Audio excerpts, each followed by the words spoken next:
अस्सलामुअलैकुम जी। I hope आप लोग सब ठीक ठाक होंगे और आप सब अपना ख्याल रख रहे होंगे। हाँ जी, सो आज की video is about minimizing large open pores, और जो अक्सर हमारे ब्लैक हेड्स और वाइट हेड को भी लीड करते हैं, क्योंकि इनिशियली हमारे जो पोर्स होते हैं वो थोड़े ओपन हो जाते हैं, फिर वहाँ पर डर्ट वगैरह एक्यूमुलेट होता है, बाकी सीबम ऑयल प्रोड्यूस होता है, तो उसके बाद वहाँ पर ब्लैक हेड या वाइट हेड बन जाता है। तो बस इसी प्रॉब्लम पर मैंने आज की रेमेडी प्रिपेयर की है, जो कि मैं ऑलरेडी ट्राई कर चुकी हूँ 2-3 बार, और मुझे उसके 2-3 बार में रिजल्ट्स मिल गए। बहुत क्विक है, सिर्फ 2 चीज़ें आपको चाहिए होंगी और इफेक्टिव भी है। अच्छा, मुझे कुछ डीएम्स आए थे, उसमें लिखा हुआ था कि पोर्स ख़त्म कैसे कर सकते हैं, क्योंकि बार बार ब्लैक हेड्स आ जाता है। तो पोर्स ख़त्म नहीं हो सकते हैं बिल्कुल भी, क्योंकि वो एक नेचुरल चीज़ है आपके स्किन पे। अगर पोर्स ख़त्म हो जाएंगे तो आपकी स्किन ब्रेथ नहीं कर पाएगी। तो ये चीज़ तो खैर नामुमकिन है कि आप पोर्स बिल्कुल जड़ से ख़त्म कर दें। हाँ, उसकी अपीयरेंस को आप मिनिमाइज़ कर सकते हो, जो ज़्यादा बड़े बड़े दिख रहे होते हैं होल्स, उसको थोड़ा आप टाइटन अप कर सकते हो। सो वीडियो स्टार्ट करते हैं। उससे पहले एक छोटी सी रिक्वेस्ट है, प्लीज़ मेरे चैनल को सब्सक्राइब कर दीजिएगा और बाकी वीडियो ज़रूर चेक कीजिएगा, आपको हेल्प मिलेगी काफ़ी। हाँ जी, सो इस रेमेडी के लिए सबसे पहली चीज़ आपको चाहिए होगी एलम, जिसे हम कहते हैं फिटकरी। ये आपको पंसारी की शॉप से ईजिली मिल जाएगा, काफ़ी सस्ता होता है ये। वैसे इसका ऑनलाइन लिंक भी मैं को डाल दूँगी ताकि आप ऑनलाइन भी बाय कर सकें। अच्छा, इस फिटकरी में ना एस्ट्रिंजेंट प्रॉपर्टीज़ होती हैं, जो कि आपकी स्किन को टाइट करने में बहुत ज़्यादा हेल्प करता है, और साथ साथ आपकी स्किन से एक्सेस ऑयल और डर्ट और बाकी सीबम वगैरह जो होता है ना, जो खासकर ऑयली स्किन वालों की प्रॉब्लम होती है, उसको भी रिमूव करता है। तो ये ऑयली स्किन वालों के लिए बहुत अमेजिंग है। ड्राई स्किन वाले भी यूज़ कर सकते हैं, बट उनको मॉइस्चराइज अच्छे से करना पड़ेगा अपनी स्किन को, क्योंकि ये स्किन थोड़ी ड्राई कर देता है। और इसके अलावा जिनकी स्किन ढलक रही है, रिंकल्स आ रहे हैं, उनके लिए भी ये काफ़ी अमेजिंग काम करेगा। तो उसके मल्टीपल बेनिफिट्स हैं। एंड इससे आपकी स्किन भी ब्राइटन अप होती है, क्योंकि इसमें ऐसी प्रॉपर्टीज़ हैं जो मेलानिन को कम करती हैं, ताकि आपकी स्किन डार्क ना लगे बल्कि ब्राइट दिखे, फेयर दिखे। सो इसको बनाने के लिए सबसे पहले यहाँ पर आपको चाहिए होगा ये एलम पाउडर, और ये इसका मैंने पाउडर फॉर्म खुद ही बनाया है, घर पे आराम से हो जाता है, कोई बिल्कुल मुश्किल काम नहीं है। और वैसे शायद आपको शॉप से भी मिल जाएगा ये ना, पिसा हुआ।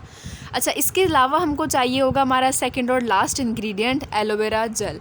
आपने मार्केट वाला नहीं लेना है, आपने नेचुरल लीव लेना है एलोवेरा का। और जो सबसे बड़ा वाला लीव होता है ना, हमेशा वो तोड़ा करें, क्योंकि वो कम्प्लीटली फॉर्म हो चुका होता है आपकी स्किन को बेनिफिट्स देने के लिए। छोटे वाले लीव नहीं तोड़ा करें, उसमें फिर भी थोड़ा पॉइजनस सब्सटेंस हो सकता है, जो कि आपकी स्किन इरिटेट कर दे। सो यहाँ पर हमने लिया हुआ है एलोवेरा जेल। अब हम इसको करते हैं कट और इसका जेल निकालते हैं। तो साइड से इस तरह से कांटे काट के इसके, और बीच में से इसको मैं काटूंगी, और फिर छुरी से ही मैं इसको इसके तरह जेल की फॉर्म में निकालूंगी। इससे होता है ये डायरेक्टली हमारे पास कंसिस्टेंसी आ जाती है लिक्विड वाली। अगर आप चाहो तो उसके अंदर से जो इसका ट्रांसपेरेंट वाला पार्ट है उसको कट करके ब्लेंड कर लो, तो वो भी आसानी हो जाएगी आपके पास। बट मेरे पास अब इतना टाइम नहीं था, मुझे बस जल्दी जल्दी से इसका लिक्विड निकालना था। तो ये मैं आपको सारा जेल निकालने के बाद दिखाती हूँ। हाँ जी, सो यहाँ पर आप देख सकते हैं तकरीबन मैंने सारा जेल निकाल लिया है एलोवेरा का। इतना ही आपको चाहिए होगा, क्वांटिटी आप अपने हिसाब से आगे पीछे कर लेना, वो मैं आपको बता देती हूँ आगे। अच्छा, अब इस बाउल में मैं डाल रही हूँ पानी, और ये मेरे पास मेरे ख्याल से 1 कप के करीब जेल था, तो मैंने आधा कप पानी लिया है, यानी कि उसकी हाफ क्वांटिटी में पानी लिया है। और अब इसमें मैं ऐड करूँगी जो हमने फिटकरी पीसी हुई थी, वो मैं यहाँ पर डाल रही हूँ 2 चम्मच फुल भर के। अब आपने सारी चीज़ें अच्छे से मिक्स करनी है। आप चाहो तो उसको ब्लेंड भी कर सकते हो और अच्छे से मिक्स हो जाएगा, बट मैं आपको फ़िलहाल यहीं पे करके दिखा देती हूँ। हाँ जी, सो यहाँ पर सारी चीज़ें अच्छे से मिक्स हो चुकी हैं। अब मैं इसको पोर करूँगी आइस क्यूब की ट्रे में, क्योंकि हमें इसके आइस क्यूब्स बनाने हैं। फिर मैं आपको उसके आगे एप्लीकेशन का तरीका बताती हूँ। सो यहाँ पर मैंने पूरी आइस क्यूब फिल कर ली है। अब मैं इसको रख रही हूँ और पूरी रात आप इसको जमने दें। अब मैं आपको नेक्स्ट डे दिखाती हूँ जब इसकी आइस क्यूब्स फॉर्म हो जाएंगी। हाँ जी, सो ये है नेक्स्ट डे की क्लिप। जो हमारा एलम और एलोवेरा जेल का पेस्ट था वो सही से फ्रीज़ हो गया है, आइस क्यूब की फॉर्म में आ गया है। अब मैं आपको एप्लीकेशन बताती हूँ। आप इसको दिन में किसी भी वक्त यूज़ कर सकते हैं, मॉर्निंग में, दोपहर में या रात में। तो सबसे पहले you have to wash your face, make sure कि आपके फेस पे कोई ऑयल ना हो, आपके फेस पे मेकअप ना हो, कुछ भी नहीं हो, तो आपने सही से वॉश करना है। उसके बाद ये आइस क्यूब्स लेकर आपने अपने स्किन पर मसाज करना है। आपको लाइट फॉर्म्स में करना है, यानी कि ज़्यादा रगड़िएगा मत, और बहुत देर तक एक जगह मत रखिएगा, वरना वहाँ पे आपका जो ब्लड है उसकी सर्कुलेशन में इशू आ सकता है। और जैसे ही आपको ज़्यादा ठंडा फील हो तो थोड़ी देर के लिए हटा दीजिएगा, अपने ऊपर जुल्म मत कीजिएगा, फिर अगेन कर लेना।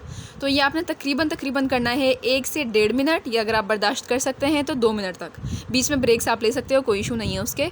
और अगर आपकी स्किन सेंसिटिव है या आप टीनेजर हैं, तो एक मलमल के कपड़े में आइस क्यूब को आप पैक करना पोटली की तरह, और फिर करना, ताकि बीच में कम से कम कपड़े की बैरियर हो। और ये टीनेजर्स को और जिनके सेंसिटिव स्किन है उनको वीक में 1 बार करना है, और बाकी जो 18+ हैं जिनकी स्किन सेंसिटिव नहीं है वो वीक में 2 बार करेंगे। और मैंने जब इसे फर्स्ट टाइम ट्राई किया था, मुझे इतना फ्रेश फील हो रहा था और स्किन की पफिनेस भी चली गई थी, और उसी वक्त मेरे जो पोर्स थे वो श्रिंक हो गए थे। So that is really amazing. आप इसको ट्राई ज़रूर करना, and I hope it will work for you. And अल्लाह हाफिज़, अंटिल माय नेक्स्ट वीडियो। अपना ख्याल रखिएगा।